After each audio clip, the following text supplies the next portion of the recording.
ইরশাদ করেছেন, ইন্না দীনা ইনদাল্লাহি ইসলাম, আল্লাহ পাকের নিকট মনোনীত ধর্ম হলো ইসলাম। ওমান ইয়াবতাগি গায়রাল ইসলামি দীনান ফালা ইউকবালা মিনহু ওয়া হুয়া ফিল আখিরাতি মিনাল খাসিরিন। যে বা যাহারা দ্বীন ইসলাম ব্যতীত অন্য কোনো ধর্ম অবলম্বন করবে, আল্লাহ পাক তাদের থেকে সেই ধর্মকে কী করবে না, গ্রহণ করবে না, উপরন্তু তারা আখিরাতে নাকাম হবে, ক্ষতিগ্রস্তদের মধ্যে শামিল হবে। আলহামদুলিল্লাহ, আপনি আব্দুর রহমান ভাই এখন নাম হচ্ছে। নবীজি সাল্লাল্লাহু আলাইহি সাল্লাম ইরশাদ করছেন, ইসলাম ইয়ালা আলা ওয়ালা ইউলা আলাই, ইসলাম বিজয় ধর্ম, ইসলামের উপর অন্য কোনো ধর্ম বিজয় বরণ করবে না, ইসলাম কোনোদিন পরাজয় বরণ করবে না, ইসলাম সবসময় শাশ্বত ধর্ম, ইসলাম বিজিত ধর্ম। সুতরাং আপনি আলহামদুলিল্লাহ, আপনার সাথে আমি এই পর্যন্ত কথাবার্তা বললাম, আপনি আগেও অ্যাফিডেভিট করেছেন মাশাআল্লাহ।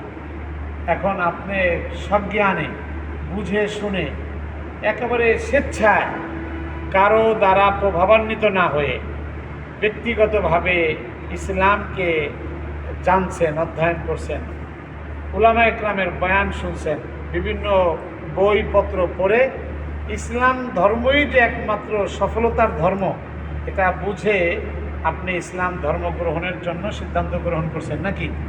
আলহামদুলিল্লাহ। আপনার আগের নাম যেন কি ছিল? সুনীল দাস ছিল। এখন নতুন করে আপনি নাম রেখেছেন হলো আব্দুর রহমান।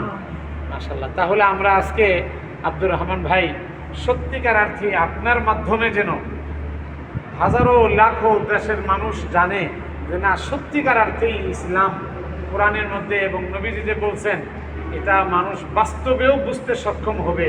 আপনার মতো একজন যুবক, আপনার মতো একজন বুদ্ধিমান এবং শিক্ষিত ছেলে, সে পড়াশোনা করে আজকে সনাতন ধর্ম হিন্দু থেকে আপনি ওই ধর্মকে পরিত্যাগ করে আপনি কামিয়াবি এবং সফলতা এবং প্রকৃত সফলতার যেই ধর্ম সেই ইসলাম ধর্ম আপনি গ্রহণ করতে যাচ্ছেন। আমরা সবাই বলি আলহামদুলিল্লাহ, আলহামদুলিল্লাহ। এজন্য ইসলাম ধর্ম গ্রহণ করার জন্য বাহ্যিক প্রশাসনিক যে নিয়মকানুন, এই প্রশাসনিক নিয়মকানুন এপিটেপিট করা, আরও যা কাজ করা, সেগুলো তো আপনি করেছেন নাকি? সেগুলো আপনি করেছেন।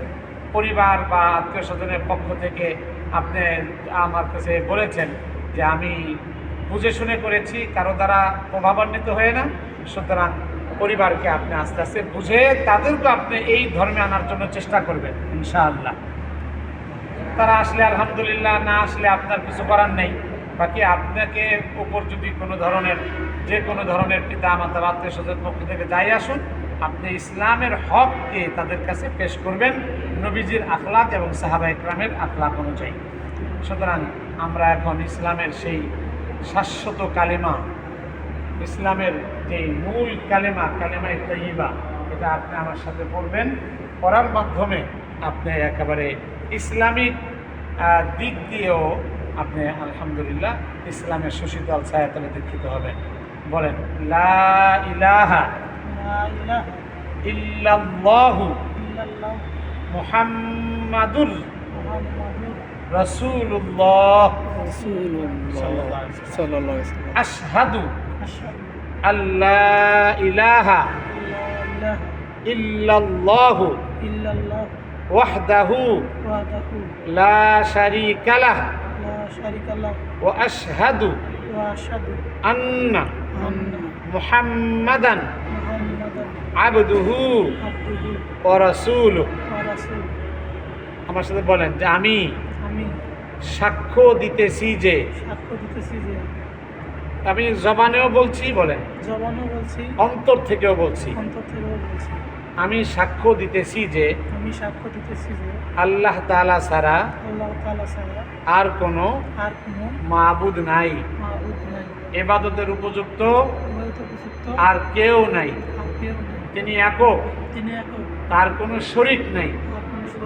আমি আরো সাক্ষ্য দিচ্ছি যে হযরত মুহাম্মদ সাল্লাল্লাহু আলাইহি ওয়াসাল্লাম আল্লাহ তাআলার রাসূল। আলহামদুলিল্লাহ, আলহামদুলিল্লাহ। বারাকাল্লাহ, বারাকাল্লাহ, বারাকাল্লাহ, বারাকাল্লাহ, বারাকাল্লাহ, বারাকাল্লাহ। আমরা আমাদের পক্ষ থেকে ভাইকে ইসলাম ধর্মে ওনাকে ইস্তেকবাল